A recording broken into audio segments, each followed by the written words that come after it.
Hello everyone.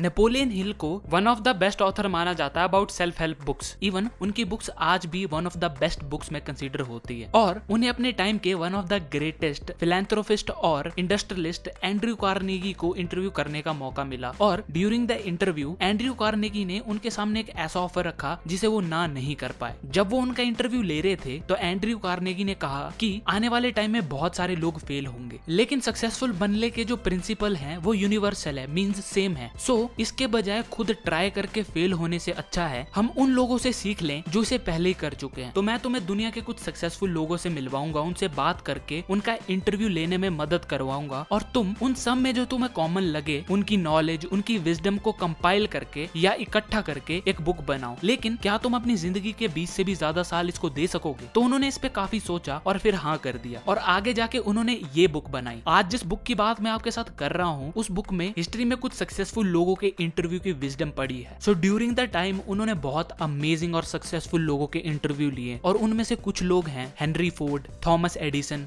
Doctor Graham Bell, Theodore Roosevelt, Edwin C Barnes और ऐसे 100 से भी ज्यादा लोगों का उन्होंने इंटरव्यू लिया और उनको उन सब में जो कॉमन लगा उन्होंने उस पे बेस्ड ये बुक बनाई। सो आज की book one of the best book मानी जाती है अबाउट फाइनेंशियल फ्रीडम, जिसमें से आपके साथ मैं टोटल 7 पॉइंट शेयर करूंगा जो आपको सक्सेस और फाइनेंस के कुछ सिंपल प्रिंसिपल समझाने में मदद करेगी। So let's begin.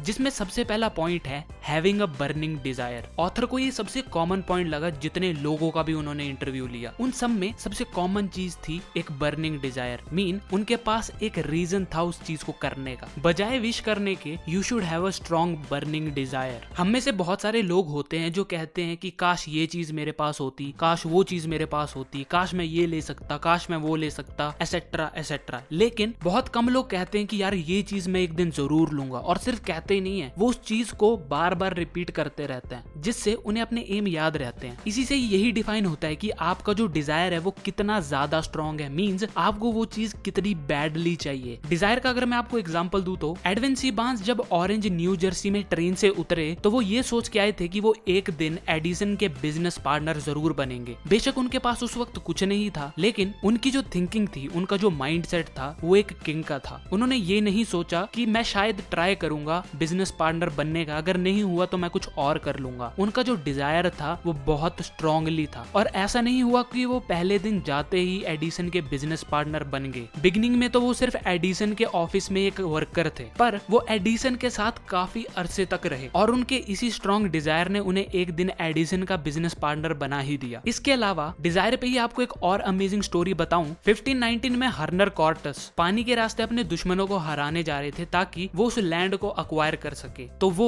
और उनके साथ उनके कुछ सोल्जर्स शिप पे चढ़े और अपने एनिमीज के पास पहुंच गए। लेकिन जब उन्होंने देखा कि उनके एनिमीज नंबर्स में बहुत ज्यादा हैं, तो उन्होंने एक ऐसा बोल्ड डिसीजन लिया जिसकी वजह से उन्होंने वो वॉर जीती भी और अपनी आर्मी के सामने अपनी लीडरशिप को भी प्रूव किया। जब उन्होंने देखा कि उनके दुश्मन नंबर में बहुत ज्यादा हैं, तो उन्होंने अपने लोगों को ऑर्डर दिया कि जाओ और जाके सारी शिप्स जला दो, और फिर एक स्पीच दी कि या तो हम आज यहीं पे मर जाएंगे या फिर अपने दुश्मनों को हरा के ये लैंड एक्वायर कर लेंगे। और जिसका रिजल्ट ये हुआ कि उन्होंने वो जंग जीत ली। शिप जला के उनके पास सिर्फ 2 सिचुएशन बचती थी, आइदर डू और डाई। तो मैं ये तो नहीं कह रहा कि आप भी अपनी जान की बाजी लगा दो, लेकिन जो भी पॉसिबिलिटी हो सकती है आपसे वो सारी चीजें करो। और इसी चीज को आप अगर मनी के मोटिवेशन से देखो तो ऑथर ने टोटल 6 स्टेप्स बताए हैं जिससे आप अपने आप को फाइनेंशियली फ्री कर सकते हो। जिसके अंदर सबसे पहला स्टेप है fix the amount of money you wish to desire. Means एक पर्टिकुलर फिक्स अमाउंट रखो जो आप चाहते हो कि आपके पास हो। सिर्फ ये विश मत करो कि मैं बहुत सारा पैसा चाहता हूँ या बहुत ज्यादा वेल्थ चाहता हूँ। एक पर्टिकुलर अमाउंट डिसाइड करो अपने आप के लिए। रीजन क्यों अपना अमाउंट फिक्स करो, क्योंकि अगर आप अपना अमाउंट फिक्स नहीं करोगे तो आप कुछ इस तरह होगे कि आप ड्राइव पे निकल तो गए हो लेकिन आपको खुद को पता नहीं है कि जाना कहाँ है। मैंने वन ऑफ द वीडियोस में अपनी एक पॉइंट शेयर किया था कि जिम कैरी जो कि एक बहुत पॉपुलर अमेरिकन कॉमेडियन एक्टर हैं, एक वक्त था जब उनके पास कुछ नहीं था। वो इंडस्ट्री में नए नए थे, उनको कोई फिल्म साइन करने को मिल नहीं रही थी। तो उन्होंने क्या किया, उन्होंने उन्होंने एक ब्लैंक चेक लिया, उस पे लिखा $10 मिलियन और उसे साइन कर दिया और डेट डाली तब से 5 साल बाद और उसे अपने पर्स में रख लिया और हर सुबह वो उसे अपने पर्स से निकाल के दिखते थे। उन्होंने अपने आप को एक फिक्स डेट दी तब से 5 साल बाद कि वो अपनी फिल्म के लिए एटलीस्ट $10 मिलियन तो जरूर लेंगे और आफ्टर 5 इयर्स उन्होंने अपनी फिल्म के लिए जो अमाउंट लिया था वो था $20 मिलियन, मींस उससे डबल। तो उसी तरह आप डिसाइड करो अपने लिए the exact amount of money जो आपको चाहिए आपकी जिंदगी अच्छी तरह से जीने के लिए। Step number 2, determine exactly what you want to give in return of the amount of money you wish to desire. Nature का एक बहुत अमेजिंग रूल है कि कुछ पाने के लिए कुछ खोना पड़ता है। If you have to earn something then you have to first give something. So उसी तरह लिस्ट बनाओ उन सारी चीजों की जो आपको रिटर्न में देनी पड़ेगी वो अमाउंट एक्वायर करने के लिए। वो आपका टाइम हो सकता है, वो आपकी कितना हार्ड वर्क हो सकता है, क्या क्या स्किल्स आपको उसके लिए सीखनी पड़ेगी, उन सारी चीजों की लिस्ट बनाओ। अब ऑब्वियसली आप एक दिन में सारी चीजें तो कर नहीं सकते, तो मींस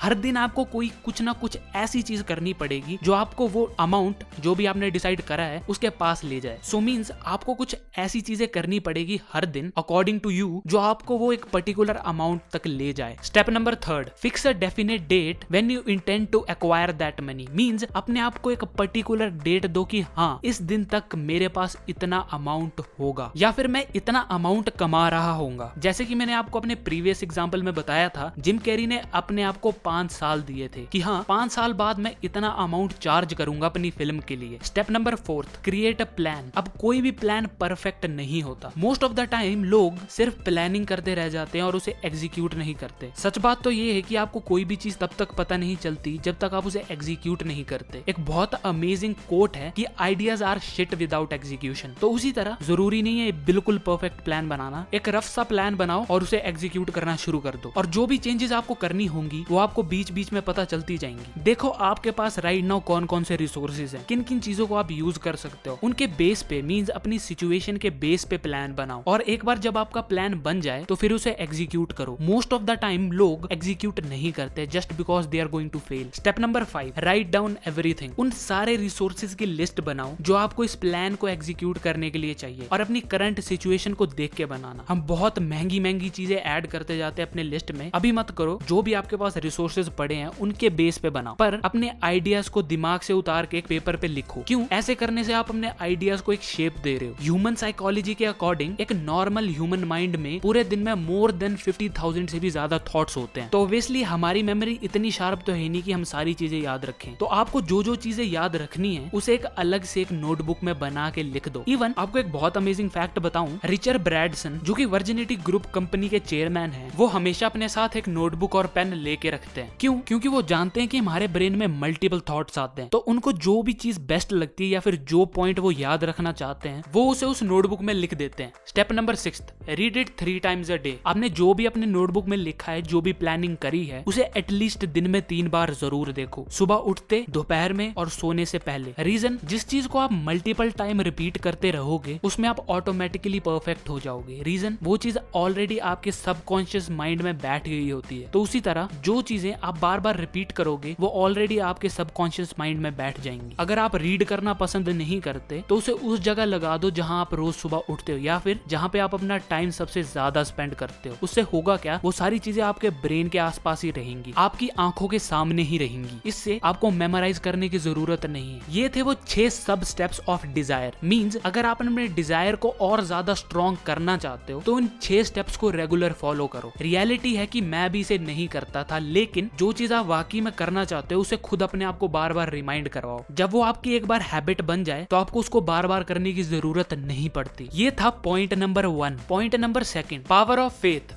फेथ को अगर मैं सिंपल लैंग्वेज में बोलूं तो भरोसा हो गया, विश्वास हो गया। और फेथ एक बार में बिल्ड नहीं होता। आप सबके लाइफ में कोई ना कोई ऐसा पर्सन होगा जिसपे आपको फेथ है, यू ट्रस्ट देम। रीजन, उनके साथ आपने टाइम स्पेंड किया है, यू नो देम कि वो आपके बारे में अच्छा सोचते हैं। उसी तरह हमारे फ्रेंड सर्कल में भी ऐसे लोग होते हैं जिन पे हमें ट्रस्ट होता है, जो कि इतनी जल्दी बिल्डअप नहीं होता। पर ये तो मैं सेकंड पर्सन की बात कर रहा हूँ। इसमें ऑथर ने फेथ सिंगुलर मींस आपको डिफाइन किया है। फेथ कुछ नहीं बल्कि एक स्टेट ऑफ माइंड है जो कि क्रिएट होता है अफर्मेशन से और रेपिटेशन से। किस चीज की आप पे डिपेंड करता है, आप किस चीज का फेथ अपने ऊपर बनाना चाहते हो, आइदर नेगेटिव और पॉजिटिव। अगर आप सपोज करो पूरे दिन आपको सिर्फ नेगेटिव न्यूज मिले, नेगेटिव सुनने को मिले, तो ऑब्वियसली आपका माइंड भी नेगेटिव सोचने लग पड़ेगा। और वही पॉजिटिव चीजें हो तो आपका माइंड पॉजिटिव सोचने लगेगा। तो ये डिपेंड करता है आप कौन सी चीज रिपीट कर रहे हो अपनी लाइफ में। और रेपिटेशन होता है आपका एक्शंस या फिर आपका जो वोकैबुलरी है आपके लिए। बहुत सारे लोग बोलते हैं कि यार मैं ये चीज नहीं कर सकता, मेरे से ये नहीं होगा, मैं इसको करने के लिए बना ही नहीं हूँ, शायद मैं अपने एम तक कभी पहुंच ही ना पाऊं, एसेट्रा एसेट्रा। और यही चीज आप डेली बेसिस पे बोलते हैं, तो आपका सबकॉन्शियस माइंड भी अपने आप को उस तरह से अडेप्ट कर लेता है। फिर हमारा एक्शन कुछ और हो रहा होता है लेकिन हम करते कुछ और है। आपको राइट नाउ अभी कुछ और करना था, लेकिन अपने आप को ये बोल के कि यार छोड़ बाद में कर लूंगा, मेरे पास बहुत सारा टाइम पड़ा है। और फिर आप वही चीज करते हो जो रेगुलरली अपने टाइम वेस्ट करने के लिए करते हो। तो सिंपल उस लैंग्वेज का यूज करो जिससे आपका फेथ डेवलप हो, और वो तभी पॉसिबल है जब आप उसे रिपीट करते रहोगे। तभी ऑथर ने पिछले एक 6th स्टेप में कहा था कि जो आपने पॉइंट्स बनाए हैं उसे रिपीट करते रहो। रीजन, इससे आपका फेथ डेवलप होगा आपके डिजायर पे, आपके गोल्स पे, जो भी आप अचीव करना चाहते हो। सो आज की वीडियो में सिर्फ इतना ही। मैंने टोटल 7 पॉइंट्स में से आपको भी सिर्फ 2 पॉइंट शेयर किए, बाकी के 5 पॉइंट्स मैं आपको इसी वीडियो के सेकंड पार्ट में बताऊंगा ताकि वीडियो लंबी ना हो जाए। तब तक के लिए मैंने जो आपको ये बातें बताई हैं और जिस बुक से बताई हैं उस बुक का नाम है think and grow rich by Napoleon Hill. इस बुक का नाम आपने कभी ना कभी किसी के मुंह से तो सुना होगा क्योंकि काफी फेमस बुक है और काफी इफेक्टिव है। सो अगर आपको ये बुक चाहिए तो लिंक आपको नीचे डिस्क्रिप्शन में मिल जाएगा। फ्यूचर में मैं आपको और ऐसी अमेजिंग बुक्स की नॉलेज लेके आता रहूंगा और कोशिश करूंगा कि जल्दी लेके आऊं। तब तक के लिए लाइक करें इस वीडियो को, कमेंट करें अपने व्यूज और शेयर करें इस वीडियो को अपने दोस्तों और फैमिली मेंबर्स के साथ। सब्सक्राइब करें चैनल को, हिट करें नोटिफिकेशन बटन पे जिससे आप मेरी कोई भी वीडियो मिस ना कर पाएं। आप मेरे को नीचे दिए गए किसी भी सोशल नेटवर्क पे फॉलो कर सकते हो और आप मेरे को कोई भी बुक रिकमेंड कर सकते हो जिसपे आप चाहते हो कि मैं ऑडियो बुक समरी बनाऊं, जो कि मैं जरूर बनाऊंगा। तब तक के लिए thanks for watching and have a nice day.